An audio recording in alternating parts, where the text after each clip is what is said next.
के दारत खौफे हकदार दिल मदम जन्नतुल मावा देहद ओरा माकाम। तीन জায়গায় বেয়াদবি করবা না, খোদার কসম করলেই মরার আগে গজব নেমে আসবে।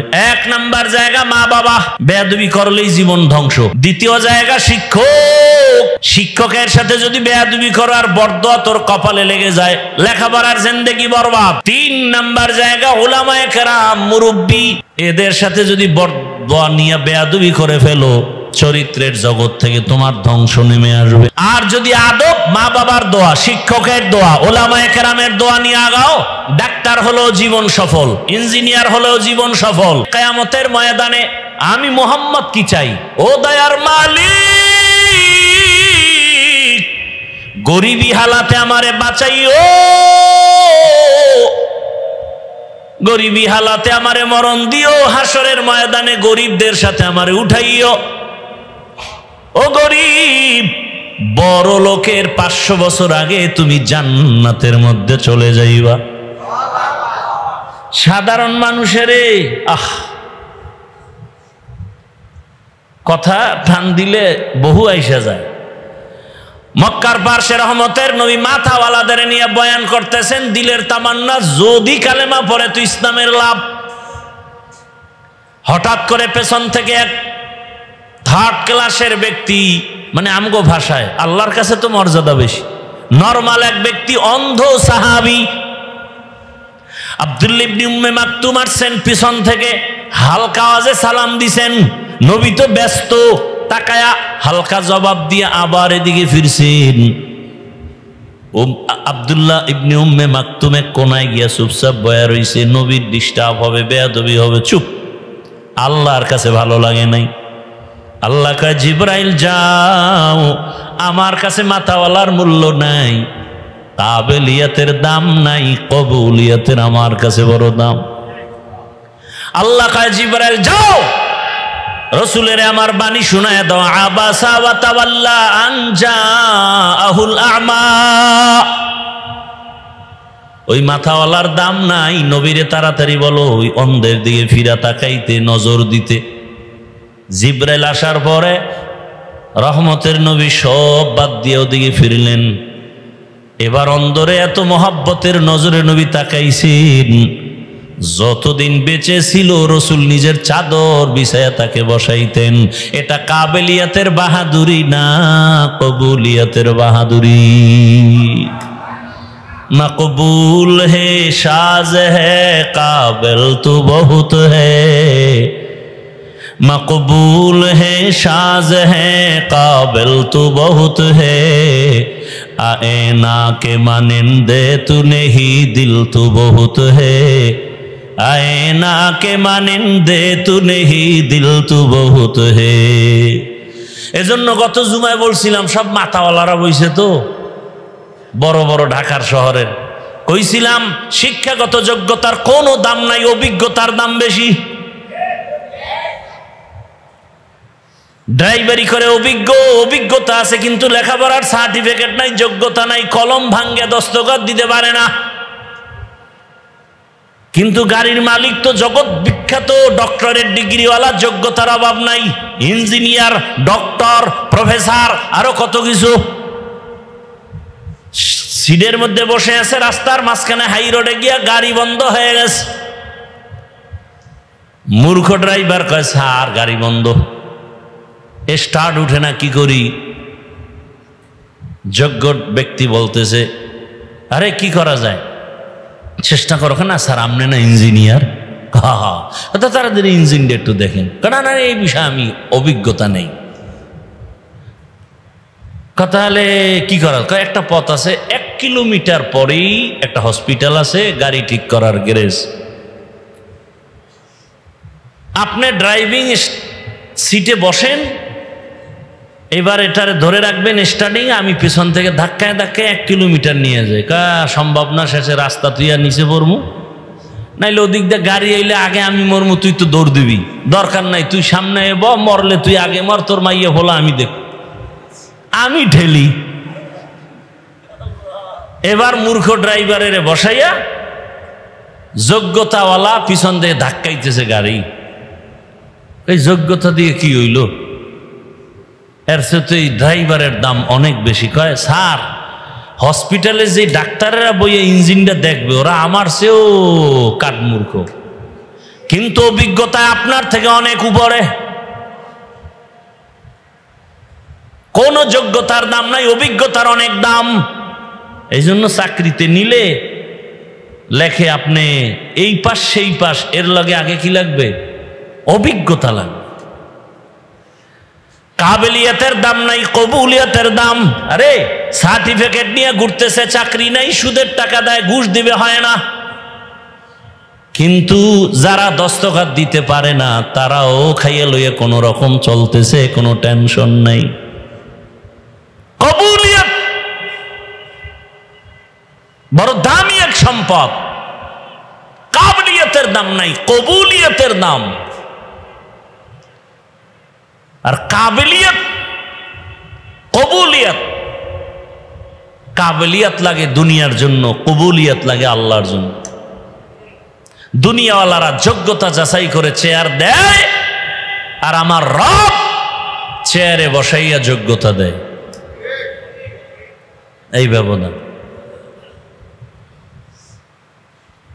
কাবিলিয়ত দাদে উরা শর্ত নিজ বলকে শর্ত কাবিলিয়ত দাদে উস। কি কথা বলতেছিলাম মনে আছে তো? মক্কার মানুষ কেন এত খারাপ, আর সেই পরিবেশে আসছে রহমতের নবী।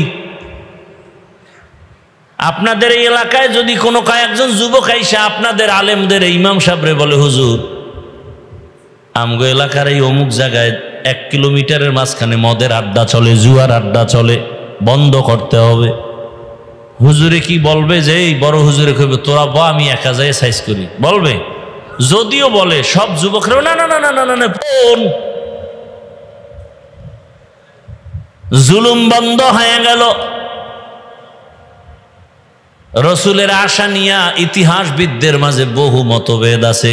রবিউল আউয়াল নাকি অন্য মাস নিয়া, তারিখ নিয়া মতভেদ। তবে আমি মূল কয়টা কথা বলে যাই, ভালো করে মনে রাখবেন। পারলে ব্যানার করে টানায় রাখবেন, পেস্টুন করবেন। একটা পেস্টুন করতে 200-300 টাকা লাগবে, করে রাখবেন, লাভ হবে। রবিউল আউয়াল আসলে রহমতের নবীর জন্মের আলোচনা হয়, তাও তারিখ মাস কমতেছে, আলোচনাও কমতেছে, দোকানের মিষ্টিও ঠান্ডা হইতেছে। অথচ রহমতের নবীর আলোচনা তো 1 মাসের জন্য না, কিয়ামত পর্যন্ত চলবে, প্রতিদিন চলবে, প্রতি রাত চলবে, প্রতি বয়ানে চলবে, কিয়ামতের ময়দানেও চলবে। রসুল আসার আগেও চলতেছে রহমতের গুণগান, নবীর গুণগান। বেঈমানের মুখেও নবীর গুণগান, মুমিনের জবানেও নবীর গুণগান, আসমানেও নবীর গুণগান, জমিনেও নবীর গুণগান, জঙ্গলের প্রাণীর মাঝেও রসুলের গুণগান, গর্তের পিপিলিকার মাঝেও রসুলের গুণগান। এমন একজন নবী আমার, শুধু রবিউল আউয়ালে আলোচনা চলে, জন্ম মোবারক, আর কোনো খবর নাই। আর ব্যানার টানায় মিলাদুন নবী, তাও শুধু মিলাদুন নবী না, লেখে ঈদে মিলাদুন নবী। আবার বড় করে লেখে সকল ঈদের ঈদ, ঈদে মিলাদুন নবী। বাড়াবাড়ি করার কি দরকার?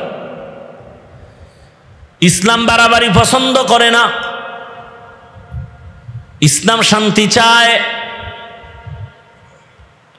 এগুলো নিয়ে আমি বলতে চাই না, বিতর্ক বাড়াতে চাই না, কারণ এতে হেদায়াত কম। কারণ এই বাংলাদেশে যত দ্বিমুখী ডিবেট হয়েছে, বহাস হয়েছে, তওবা করে নাই। বাতিল হয়ে 1000 বার দুর্বল হইয়াও আমি জিতে গেলাম। এজন্যই বিতর্কিত কথা বলার দ্বারাও ফায়দা নাই, করার দ্বারাও ফায়দা নাই। তবে কয়েকটা মূল কথা আপনারা জীবন মনে রাখবেন। রবিউল আউয়ালে আমরা রসুলের শানের ব্যাপারে কয়েকটা বাক্য ব্যানারে ব্যানারে লেখা দেখতে পাই। রসুলকে যারা সম্মান করেন এই কথাগুলোকেও সম্মান করতে হবে। রসুলের সম্মানের ব্যানারে একটা বাক্য দেখি মিলাদুন নবী, আর একটা বাক্য দেখি সিরাতুন নবী, আর একটা বাক্য লেখা দেখি দাওয়াতুন নবী, আর একটা বাক্য লেখা দেখি ওয়াফাতুন নবী। এই যে চারটা বাক্য, মিলাদুন নবী অর্থ আমাদের সুপরিচিত নবী, শ্রেষ্ঠ নবীর জন্ম মোবারক। সিরাতুন নবী অর্থ আমাদের সুপরিচিত নবী, শ্রেষ্ঠ নবীর জীবন আদর্শ। দাওয়াতুন নবী অর্থ আমাদের সুপরিচিত নবী, শ্রেষ্ঠ নবীর তাবলীগ দাওয়াত। ওয়াফাতুন নবী অর্থ আমাদের সুপরিচিত নবী, শ্রেষ্ঠ নবীর ইন্তেকাল। এই যে চারটা শব্দ বা বাক্য বললাম, এই চারটা বাক্য আমার রসুলের বেলায় ব্যবহার হয়, আর পৃথিবীর কারো বেলায় ব্যবহার করা জায়েজ নাই।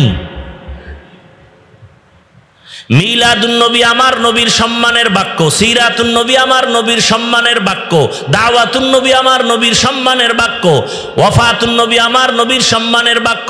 এই চারোটা শব্দকে, চারোটা বাক্যকে, রসুলকে যারা সম্মান করবে এই রসুলের শানের এই বাক্যকেও সম্মান করতে হবে। যদি কেউ কোনো একটা বাক্যকে বাঁকা নজরে দেখে, ওর ঈমান বাঁকা, ওর আমল বাঁকা, ওর জান্নাত বাঁকা, ওর দুনিয়া বাঁকা, ওর আখেরাত বাঁকা, ওর কপাল পোড়া।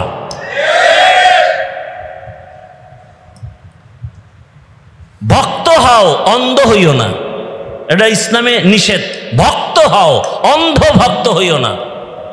আমি আমার পীরের ভক্ত কতক্ষণ, পীর আমার রসুলের আদর্শ মতো চলবে যতক্ষণ। আমি আমার ওস্তাদের ভক্ত কতক্ষণ, আমার ওস্তাদ আমার রসুলের আদর্শ মতো চলবে যতক্ষণ। আমি আমার ইমামের ভক্ত থাকবো কতক্ষণ, আমার ইমাম আমার রসুলের আদর্শ মেনে চলবে যতক্ষণ। সহজ কথা। এবার আসেন, রবিউল আউয়ালে শুধু মিলাদের আলোচনা হয় কেন? রবিউল আউয়ালে তো আরো বড় বরকত আমরা পেয়েছি, এই আলোচনা নাই কেন? জানি না। ভালো করে মনে রাখেন, সংক্ষেপে বলে গেলাম। রবিউল আউয়ালে গোটা জাতি চারটা নিয়ামত পেয়েছে। কয়টা? এক নম্বরে বেলাদাতুন নবী, দুই হাদিয়া রবিউল আউয়ালে রিসালাতুন নবী, রবিউল আউয়ালের তিন নম্বর হাদিয়া হিজরাতুন নবী, রবিউল আউয়ালের চার নম্বর হাদিয়া ওয়াফাতুন নবী। কয়টা হইল? চারটা হাদিয়া রবিউল আউয়ালে। বেলাদাতুন নবী, রিসালাতুন নবী, হিজরাতুন নবী, ওয়াফাতুন নবী। এই চারটা থেকে আবার চারটা আমরা হাদিয়া পেয়েছি, আরো চারটা।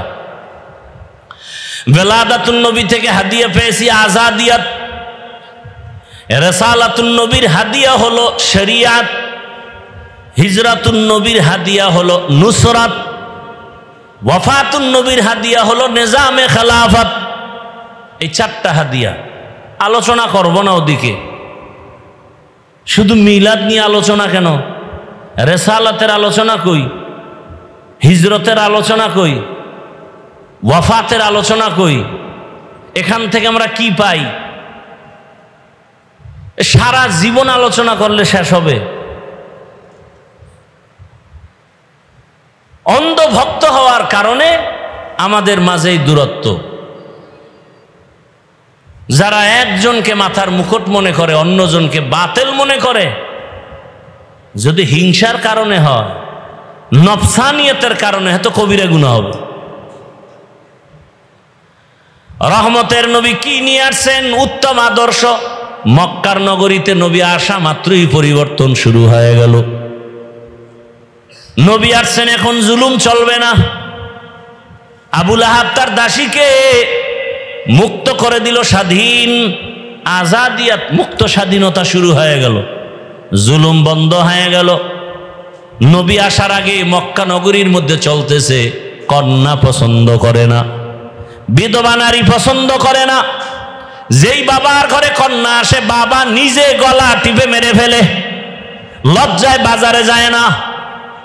নারীদের পছন্দ করে না আরবের মানুষ, বিধবাদের পছন্দ করে না আরবের ওই নষ্ট চরিত্রহীনেরা। রহমতের নবী আসছেন, এখন তো এই জুলুম চলতে দেয়া যায় না। এখন তো নবী যখন আসছেন তখন তো অন্য অন্য মায়ের গর্ভেও বাচ্চা ছিল না? ছিল। মেয়ে আসলেই তো বাবায় মেরে ফেলবে। রসুল আসছেন আর কন্যা হত্যা হবে, এটা ইতিহাসের কলঙ্কের দাগ পড়ে যাবে। আল্লাহ কুদরতি ভাবে সব মায়ের বাচ্চাগুলো গর্ভের মধ্যে ছেলে বানায় দিয়েছে। কাদেরে কুদরতু দারি বরকামাল আন্তা রব্বি আন্তা হাসবি জুল জালাল তুহি কাদের জলিলুল্লাহ জাহাদার বহর হালে তুহি মেরা নিগাহদার। কন্যা হত্যা বন্ধ হয়ে গেল। বিধবা নারী সমাজের বোঝা। রহমতের নবী কেমন এক আদর্শের নবী আমার। সব নবী রাসূলদের মধ্যে আমার নবী আলাদা।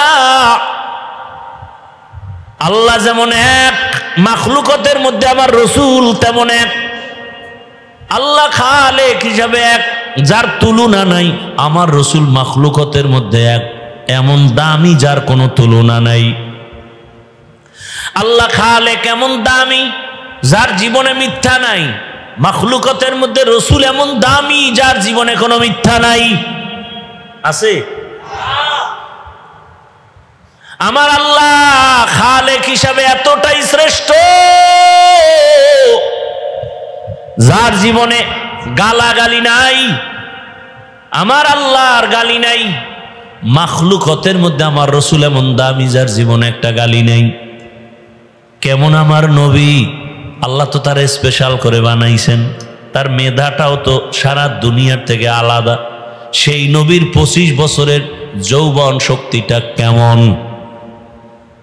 সেই সময় আল্লাহ পাকের আইন হয়ে গেল, রসুলের ভরা যৌবন 25 বছরে বিবাহের পা রাখলেন।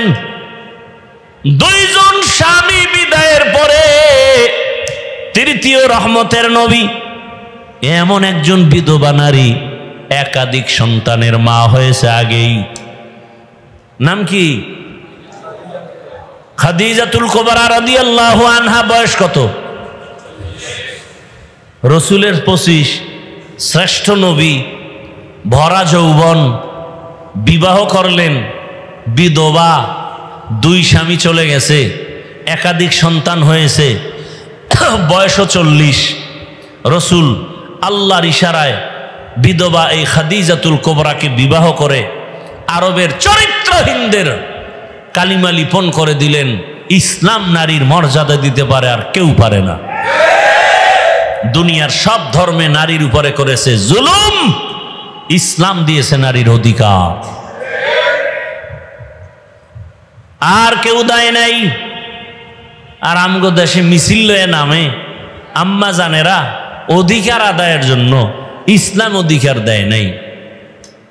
আর এর সাথে আবার সাপোর্ট দেয় দেশের কিছু লম্পটেরা, চরিত্রহীনারা। আল্লাহর জাতের কসম, ইসলাম ছাড়া নারীর আর অধিকার সম্মান কেউ দেয়নি, সবাই করেছে জুলুম। এরে আমার পর্দার আড়ালের আম্মা জানেরা, বোনেরা, বয়ান অনেক হয়ে গেল। রবিউল আউয়ালে রসুল আদর্শ নিয়ে আসলেন উত্তম। আল্লাহর জাতের কসম, ফেনীর মুসলমানেরা ব্যানার টানায়া লাগাও, বাজারে বাজারে লাগাও, 500 টাকা করে ব্যয় করে লাগাও, পুরা ফেনীটারে ব্যানার দিয়া টানাও, পেস্টুন লাগাও, আর বলো দুনিয়ার সকলের আদর্শগুলো নাপাক,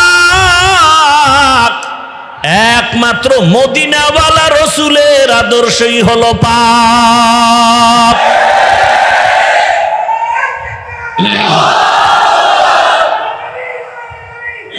ভাইরা আমার, ভাই ভাই সময় কম।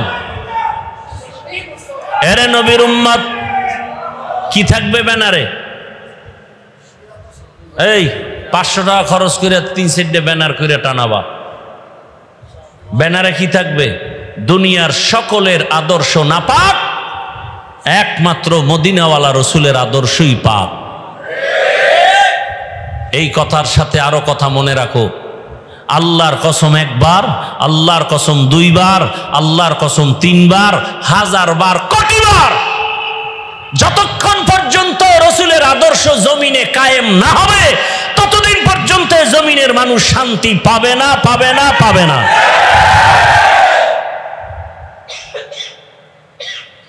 এখন তো লাশ পাও, এমন গজবের দিন আসবে লাশও পাবা না।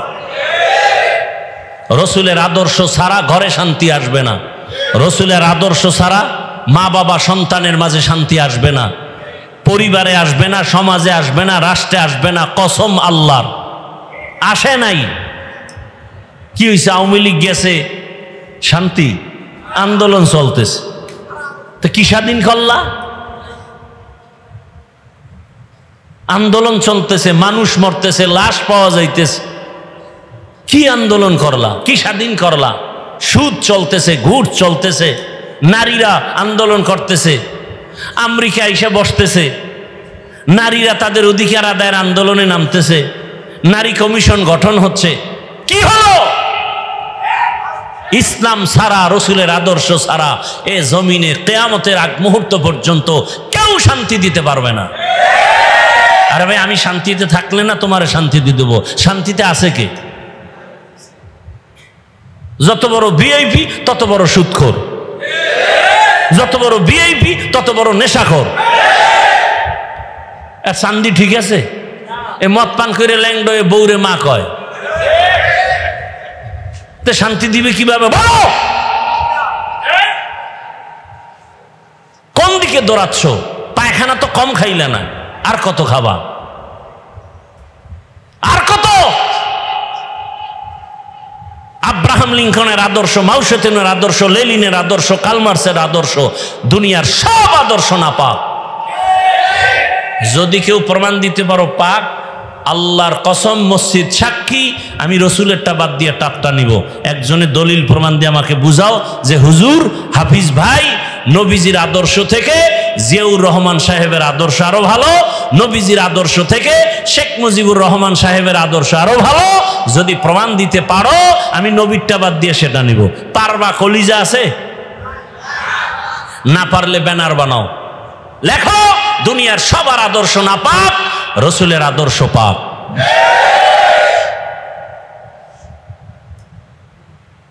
তুমি ইসলামটারে এত কঠিন মনে করো কেন? আমি সহজ বানাইতে চাই। এই যে এতক্ষণ চিল্লাইতেছি, একবারও কিন্তু বলি না এই যুবকেরা আমার মতো টুপিওয়ালা হও, স্কুল কলেজ বাদ দিয়া মাদ্রাসায় যাও, বলছি? একবারও বলি না তাবলিগে যাও, পীরের কাছে যাও। বরং আমি তোমাদের শেষ কথাটা বলে যাই, ভালো করে মনে রাখবা যুবক বাবারা, স্কুল ছাড়বা না, কলেজ ছাড়বা না, চাকরি ছাড়বা না, ব্যবসা ছাড়বা না। দোয়া করে যাই, দোয়া।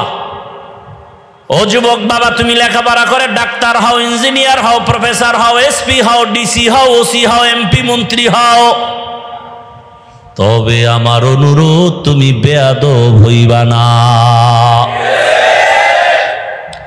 বেয়াদব যদি হও তো মরার আগে জীবন ধ্বংস হয়ে যাবে, মরবি না, কিন্তু বিছানায় পড়ে পঙ্গু হয়ে যাবি, ধুকে ধুকে মরবি। এখন বলতে পারো হাফিজ ভাই, ডাক্তার হব, ইঞ্জিনিয়ার হব, বেয়াদব হব না, কথার ব্যাখ্যা কি? ব্যাখ্যা হলো, 3 জায়গায় বেয়াদবি করবা না, খোদার কসম করলেই মরার আগে গজব নেমে আসবে।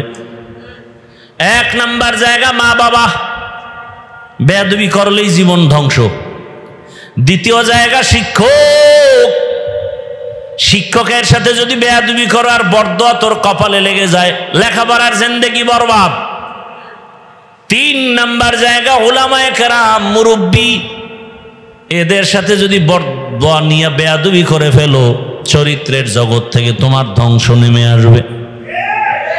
ডাক্তার হইয়াও শান্তি পাবি না, তাসনিমার ইতিহাস তোর দ্বারা রচিত হবে পুনরায়। আর যদি আদব, মা বাবার দোয়া, শিক্ষকের দোয়া, ওলামায়ে কেরামের দোয়া নিয়ে আগাও, ডাক্তার হলেও জীবন সফল, ইঞ্জিনিয়ার হলেও জীবন সফল। মানুষ তোমাকে মাথায় নিয়ে সম্মান করবে, মরে গেলেও দিল খুলে দোয়া করবে। অতএব তুমি ডাক্তার হও, বেয়াদব হইও না। ইঞ্জিনিয়ার হও, বেয়াদব হইও না। প্রফেসর হও, বেয়াদব হইও না। মা বাবার সাথে বেয়াদবি করবা না, শিক্ষকের সাথে বেয়াদবি করবা না, ওলামায়ে কেরামের সাথে ইশারা ইঙ্গিতে কাছে দূরে প্রত্যক্ষ পরোক্ষভাবে বেয়াদবি করবা না। তাহলে জীবন শেষ। কোনো ডিগ্রি মিগ্রি কামে লাগবে না, কোনো কাজে লাগবে না। চোখের সামনে অনেক কিছু দেখতেছো, বুঝো না কেন? এখনো সময় আছে, তওবা করো, আল্লাহর কাছে বলো, আল্লাহ আমি আদবওয়ালা ডাক্তার হতে চাই, ইঞ্জিনিয়ার হতে চাই, বেয়াদব যেন না হই। লিকুল্লি শাইইন জিনাতুন ফিল ওয়ারা ওয়া জিনাতুল মারই তামামুল আদাবি। আদবওয়ালা জিন্দেগির বড় মূল্য। তুমি চাকরি করো, ব্যবসা করো, ওখানে থেকে জান্নাতের পথটা ওপেন করে নাও। অনেকে চিন্তায় পড়েছে, ও যুবক বাবারা, এগুলো কেমনে সম্ভব? সব ওয়াজ বাদ, এখন যে কথাটা বলবে এটা তোমার জীবনের বড় ওয়াজ। আল্লাহ বিবেক দিছে, বিবেকটাকে জিজ্ঞাসা করো রে যুবক বাবা। তোমার মতো যুবক জীবনে আলিফ বাতাও শিখে নাই, স্কুল কলেজে জেনারেল লাইনে ভরিয়া 5 ওয়াক্ত নামাজ পড়ে, বলো আছে না নাই? তোমার কপালে কার বরদোয়া লাগছে, তুমি কেন পারো না? তোমার মতো যুবক জেনারেল লাইনে পড়ুয়া, র্যাব, আর্মি, পুলিশ, বিডিআরের চাকরি করে, 5 ওয়াক্ত নামাজি নাই, তুমি কেন পারো না? তোমার কপালে কার বরদোয়া লাগছে বলো? তোমার মতো যুবক চাকরি করে, ব্যবসা করে, ওসি, ডিসি, এসপি, এমপি, মন্ত্রী, 5 ওয়াক্ত নামাজ পড়ে, রাস্তায় গাড়ি চালায়, যুবক নামাজ ছাড়ে না, বলো তুমি কেন পারো না? তোমার মতো জেনারেল লাইনের যুবক আর্মি লাইনে কিছুই জানে না, নদীর মধ্যে মাছ ধরে, কৃষি কাজ করে, শ্রমিকের কাজ করে, নামাজ পড়ে, তুমি কেন পারো না? বুঝ হয়ে গেছে তোমার উপরে কে না জানি বেজার হয়ে গেছে, কার জানি অভিশাপ লাগছে তোমার কপালে। ঢাকা কলেজে গিয়ে দেখো, তোমার মতো ছেলে ক্লাস করে, মাথায় পাগড়ি লাগানো। মিথ্যা বলতেছি? যাও দেখো, কোনো ওয়াজের দরকার নেই, কথাটা বিবেকরে জিজ্ঞাসা করো যে ওরা পারলে আমি পারি না কেন? আমি তো হুজুর হইতে বলি নাই। তোমার বিবেক যদি তোমাকে ধাওয়া করে, ওই লাইনে তুমি চলে যাও। ও পর্দার আড়ালের আম্মা জানেরা, আপনার মতো কত মা এই এলাকায় এখনো আছে, নামাজ ছাড়ে না, বেপর্দায় চলে না, মোবাইলে সময় নষ্ট করে না, স্বামীর মাল খেয়ানত করে না। এরে আম্মা জানেরা, আপনার মতো এমন মা এলাকায় আছে, আপনি কেন পারেন না? কয়দিন মনের চাহিদা পূরণ করে গুনাহ করবেন? পারছেন কি স্বামীর দোয়া নিতে? পারলেন কি একটা ভালো সন্তানের মা হইতে? মইরা গেলে তো এলাকার সব মহিলারা হাতে তালি দিয়ে বলবে একটা বিপদ গেছে, কারণ আপনার চরিত্র খারাপ, ব্যবহার খারাপ, স্বামীর সাথেও ব্যবহার ভালো না, সন্তানের কাছেও ভালো না।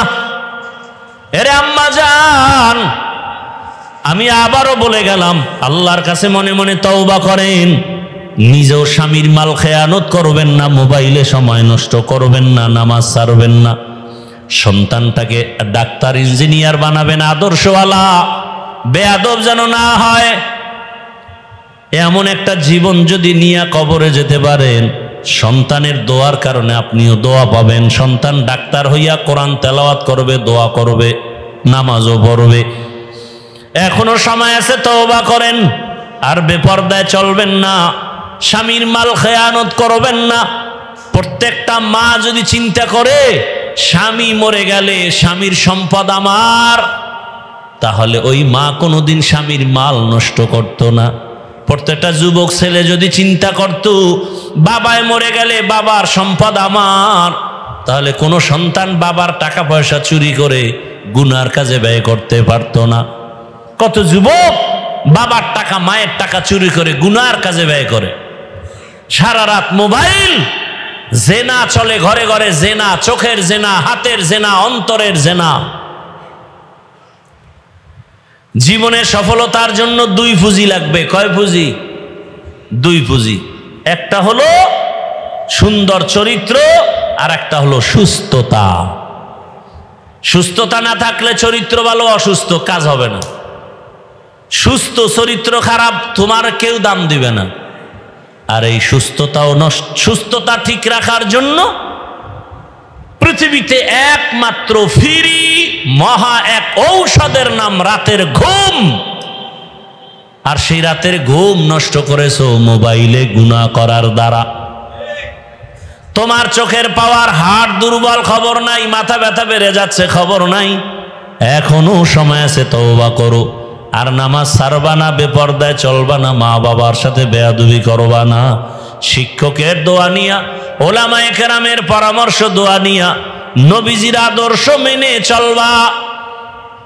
নিয়ত যদি খাঁটি ভাবে তওবা করতে পারো, আল্লাহ জীবনের সব গুনাহ মাফ করে দিবেন।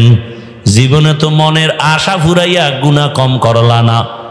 কত মনে চাইছে গান শুনবা, শুনছো, দাড়ি কাটবা, কেটেছো, নামাজ ছাড়বা, ছেড়ে দিয়েছো, সারা রাত মোবাইল চালাইবা, চালাইছো, মা বাধা দিছে, মাকে গালি দিয়েছো, বাবা বাধা দিছে, বাবাকে গালি দিয়েছো।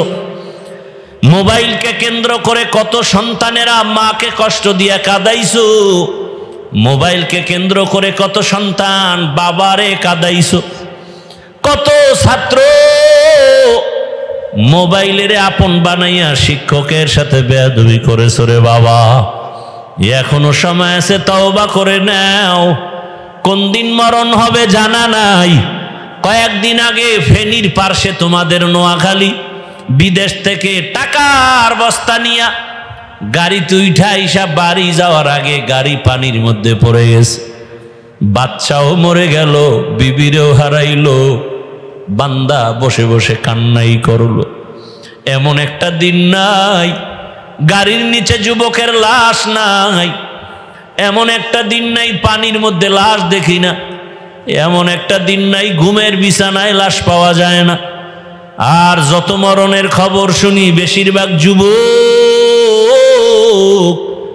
কয়দিন আর যৌবনের বাহাদুরি করবারে বাবা।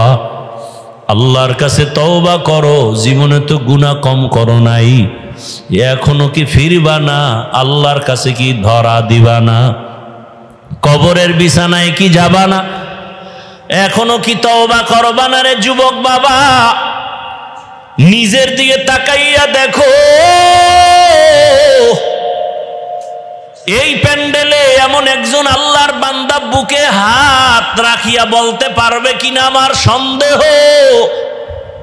একজন বান্দা বলতে পারবে কিনা যে হাফিজ ভাই আমি চরিত্র ভালো, আমার মোবাইলের কারণে চোখ না পাক, জিহ্বা না পাক, অন্তর না পাক, মোবাইলের কারণে চরিত্র দুর্বল। আরে আমি মাওলানা, হ্যাঁ মাওলানা হতে পারি, কিন্তু মানুষ হতে পারি নাই। আমি মসজিদের ইমাম হতে পেরেছি, মানুষ হতে পারি নাই।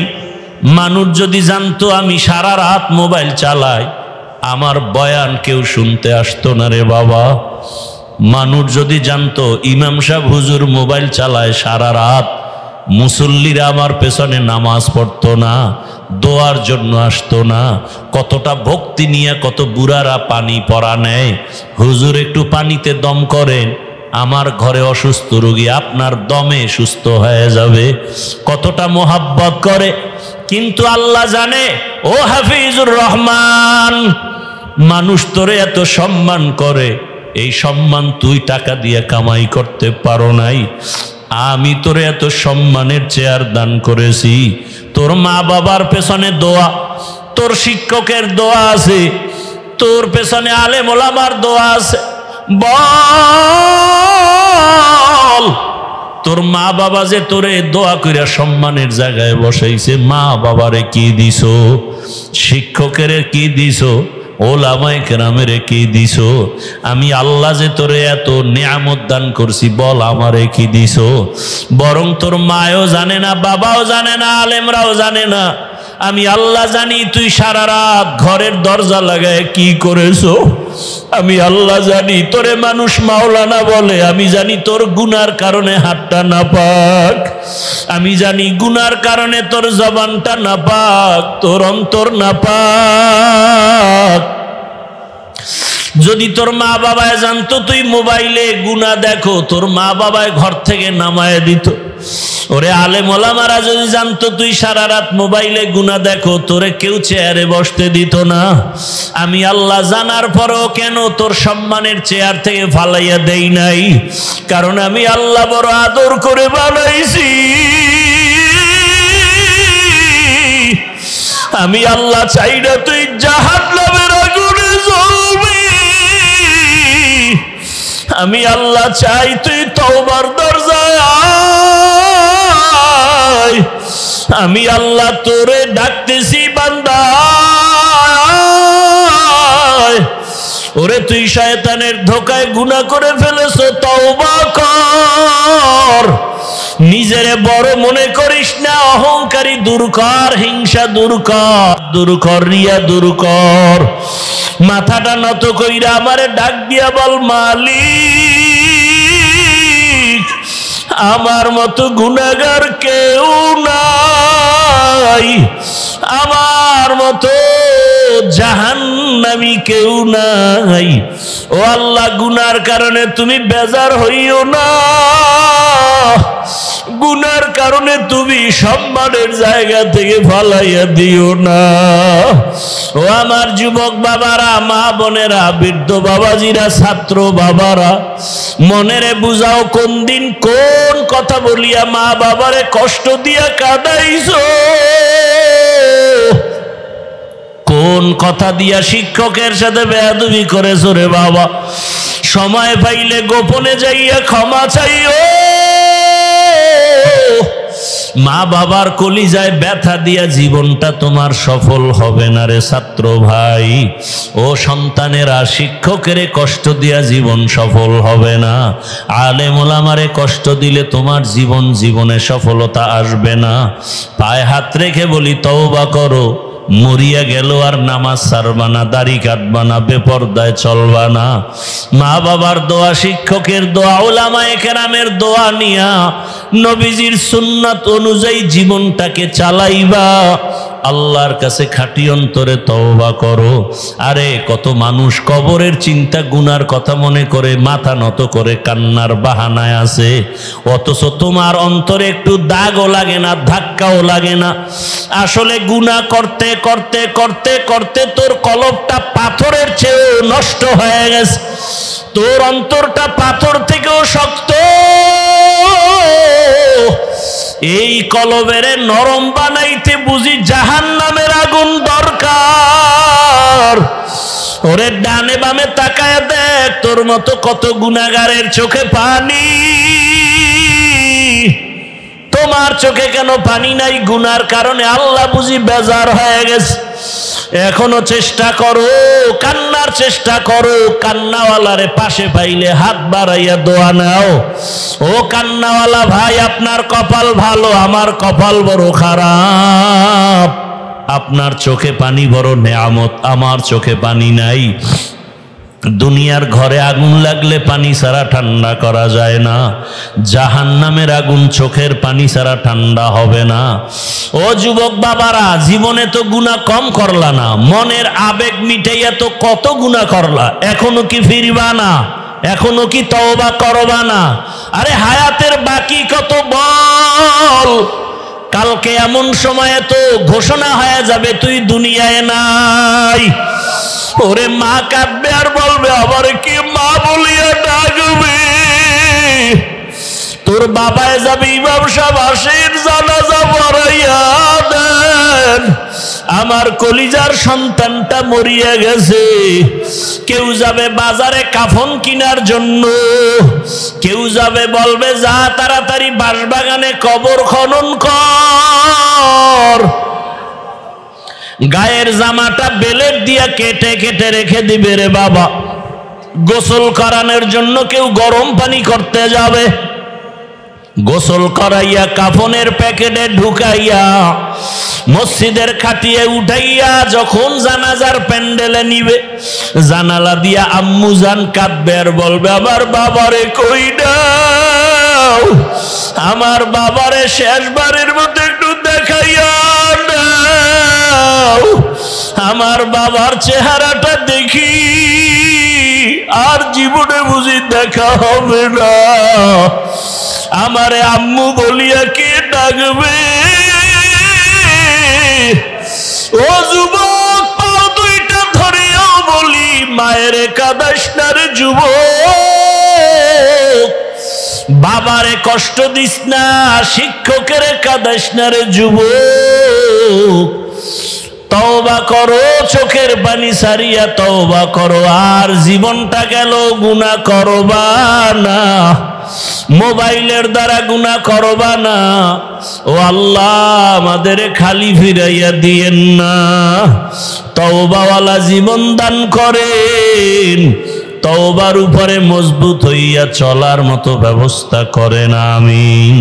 আলহামদুলিল্লাহি রাব্বিল আলামিন, ওয়াসসালাতু ওয়াসসালামু আলা আম্বিয়াই ওয়াল মুরসালিন ওয়া আলা আলিহি ওয়া আসহাবিহি আজমাইন।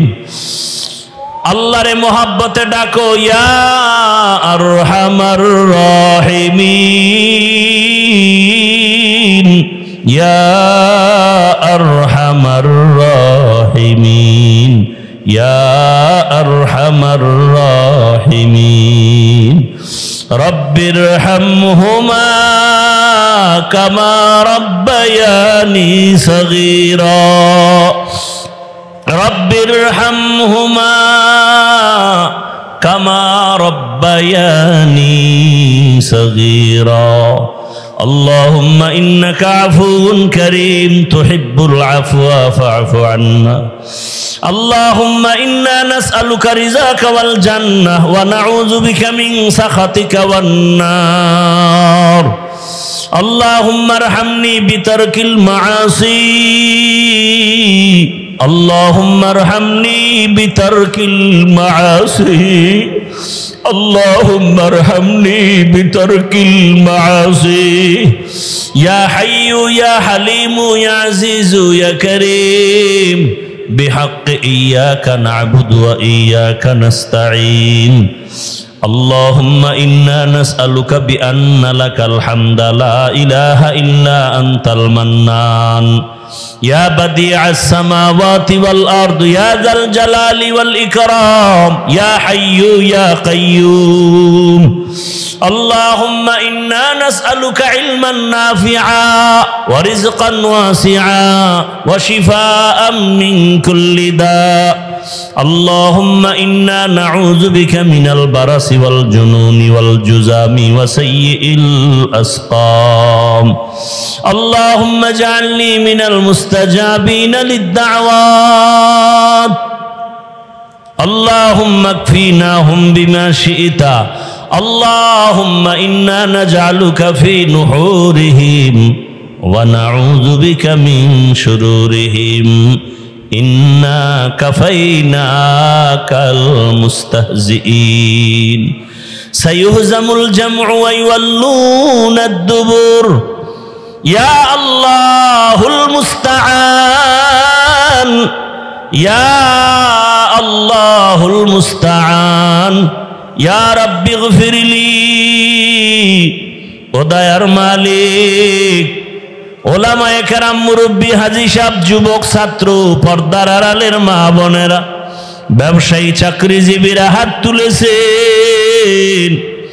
আয় আল্লাহ, একদিকে প্রচন্ড তুফান বৃষ্টির মাঝে, আবার গরমের মধ্যে আপনার বান্দারা এখানে আপনার মহব্বতে আসছে। ও আল্লাহ, গুনার কারণে বিদায় করে দিয়েন না। আমরা গুনার কথা স্মরণ করে লজ্জিত হইয়া তওবার দরজায় আসছি। আর গুনাহ করব না, আর গুনাহ করব না রে আল্লাহ। আর দাড়ি কাটবো না, আর বেপরদায় চলবো না, আর নামাজ ছাড়বো না রে আল্লাহ। আর মা বাবারে কষ্ট দিব না রে মালিক, আর শিক্ষকের সাথে বেয়াদবি করব না, ওলামায়ে কেরামের বিরোধিতা করে গুনাহগার হব না রে আল্লাহ। ও আল্লাহ, রহমতের দরজা খুলে দেন।